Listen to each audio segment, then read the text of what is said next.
the police department discovered the body of 49-year-old prostitute Sara Lynn Wineski. Around 11 p.m. on May 21, 2005, residents who were staying at the St. Petersburg Ronald McDonald House were awoken up by sounds of screams.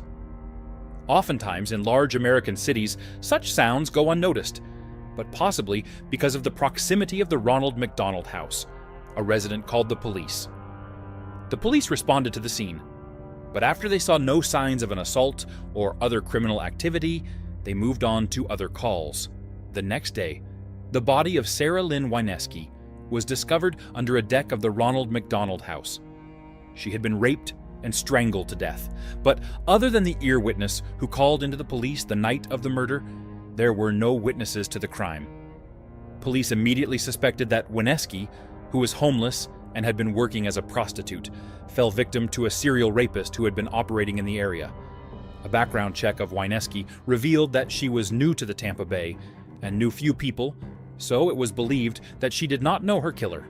The St. Petersburg police had one powerful piece of evidence that the killer left behind, his DNA profile. But the police needed a suspect to link the DNA to, which could take years or might never happen at all. Sometimes it is easy to write off and forget about crime victims like Sara Wineski. We tend not to give a second thought when crime happens to criminals, the homeless, or those who live on the other side of town. And when they become victims, little is usually said. Sometimes these people get mentioned in the local press, but are often never named. Wineski's killing probably would have been glossed over in the local Tampa Bay press as well, if it were not for the location of her murder. A murder at the Ronald McDonald House, where family members of children undergoing treatment for serious illnesses stay, surely gave unfavorable attention to St. Petersburg. When she was murdered, Sara Wineski had hit rock bottom. Her life had spiraled out of control through a series of bad relationships, drug use, and criminal activity, but things were not always that way. Wineski was a mother of 4 and had 4 grandchildren, and her family still loved her despite her plethora of demons. "We have wonderful memories of her," said Candace Chessman, one of Wineski's daughters. And her murderer stole the hope that we all carried in our hearts that we would have the chance to make more memories with her someday. Wineski had only recently arrived in the Tampa Bay area in an effort to get a fresh start. But with no money or contacts in the area, she quickly turned to her old drug habits and prostitution. Prostitution was an easy and quick way for Wineski to make money for her drug habit, although it ultimately was the source of her final demise. Much of society may have given up on Sara Lynn Wineski, but the St. Petersburg police did not. The homicide detectives of the St. Petersburg Police Department were just as dedicated to catching the killer of Sara Lynn Wineski as any other murderer, and they knew that the small bit of DNA they lifted from Wineski's body would probably be the key to catching him. Chances are, someone who would commit such a terrible crime had either done so before or would again at some point in the future. Despite that grim prospect, it meant that there was a good chance of eventually catching Wineski's killer. The police entered Wineski's killer's DNA sample into the Combined DNA Index System, CODIS, and waited for a match. The CODIS database was established after the DNA Identification Act became law in 1994. CODIS is an FBI program, but samples are taken from all 50 states, the federal government, and the District of Columbia. At first, samples were taken from convicted sex offenders in various states. But over the years, the database has grown to include persons convicted of all felonies.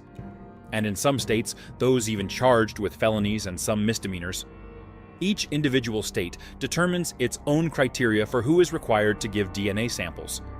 But by 2006, every state had joined the CODIS database on some level. 2006 also happened to be the year when the DNA from Wineski's body was matched to a suspect. In many ways, the trajectory of Raymond Samuel's life was similar to Wineski's. He suffered from a variety of personal issues, was a drug user, and was homeless, and only in the Tampa Bay area for a very short time when Wineski was murdered. But unlike Wineski, Samuels chose to take out his rage on others. The DNA taken from Wineski's body was definitively matched to Samuel's. It turns out that Samuel's was easy to locate. In 2006, he was incarcerated in an Ohio prison with a lengthy sentence for a violent home invasion of an elderly couple. When Samuels entered the Ohio Department of Corrections after his conviction, a sample of his DNA profile was taken and entered into the CODIS database. Detective Mike Kovachev of the St. Petersburg Police Department had not given up on finding Sara Wineski's killer, and routinely took the time to enter the DNA of the unknown male taken from the victim into the CODIS database. In late 2006, they matched the sample to Samuel's, but waited several more years to charge him. There were still too many questions that had to be answered before formal charges could be brought, foremost whether Samuels and Wineski knew each other. After all, Wineski was a known prostitute, and the DNA sample taken from her body may have been the result of a consensual, paid sexual encounter. Kovachev and other detectives from St. Petersburg traveled to Ohio to interview Samuels, but the convict asserted his Fifth Amendment right and refused to talk. Kovachev was confident that he had his man and kept the Wineski family continually updated about the case. "The family was understanding," said Kovachev. "It's not like we had someone out on the street. He was in custody, so he wasn't going anywhere." Forensic technicians ran more tests on the DNA recovered from the scene to make sure they had the right man, and, most importantly, they were also able to match DNA taken from a belt believed to be the murder weapon to Samuel's. Samuels was charged with first-degree murder in the death of Sara Wineski in 2013 and currently sits in the Pinellas County Jail in Florida, awaiting trial. Wineski's family is grateful that Kovachev and the other detectives from St. Petersburg did not forget about their loved one, despite her past. As we conclude our investigation into the tragic murder of Sara Lynn Wineski, we invite you to reflect on the profound impact of this case. If you have any theories or insights into the case, share them in the comments below. See you in the next investigation!